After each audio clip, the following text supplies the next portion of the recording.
Hello. അപ്പോൾ നമ്മൾ മീഷോയിൽ നിന്നൊരു പൂജ സ്റ്റാൻഡ് ഓർഡർ ചെയ്തിട്ടുണ്ടായിരുന്നു കേട്ടോ. അപ്പോൾ നമുക്കത് കിട്ടി. അപ്പോൾ അതിൻ്റെ അൺബോക്സിങ് ആണ് ഈ നടന്നുകൊണ്ടിരിക്കുന്നത്. അപ്പോൾ പൂജ സ്റ്റാൻഡ് ഞാൻ വിചാരിച്ചതിനും കുറച്ചുകൂടെ നല്ല ക്വാളിറ്റിയും കാര്യങ്ങളൊക്കെ ഉണ്ട് കേട്ടോ. കാണാനൊക്കെ നല്ല രസമുണ്ടായിരുന്നു. നല്ല ഫിനിഷിങ് ആയിട്ടുള്ള വർക്കാണ്. നമുക്കത് ഹാങ് ചെയ്ത് വേണമെങ്കിൽ വെക്കാൻ പറ്റും.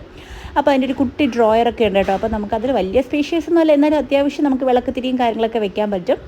അത് കഴിഞ്ഞിട്ട് ഞാൻ നമ്മുടെ വെള്ളാനി ദേവിയുടെ ഫോട്ടോയൊക്കെ അതിനകത്ത് വെച്ചിട്ട് വിളക്ക് വെച്ചപ്പോഴത്തേക്കും വിളക്ക് അതിൽ നിൽക്കുന്നുണ്ടായിരുന്നില്ല, അത്രയ്ക്കുള്ള സ്പേസ് ഇല്ല.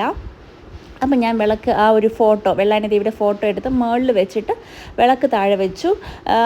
നമുക്ക് ജസ്റ്റ് വിളക്ക് കത്തിക്കാൻ മാത്രമായിട്ടാണെന്നുണ്ടെങ്കിൽ ഓക്കെയാണ്. പക്ഷെ നമുക്ക് ഫുൾ ദൈവത്തിൻ്റെ പടങ്ങളൊന്നും വെക്കാൻ പറ്റത്തില്ല. പിന്നെ മുകളിൽ സ്പേസ് ഉള്ളതുകൊണ്ട് ഭാഗ്യത്തിന് അവിടെ നമുക്ക് വെച്ച് അഡ്ജസ്റ്റ് ചെയ്യാൻ പറ്റി. അപ്പോൾ ഇതിൻ്റെ റേറ്റ് 453 രൂപയാണേ.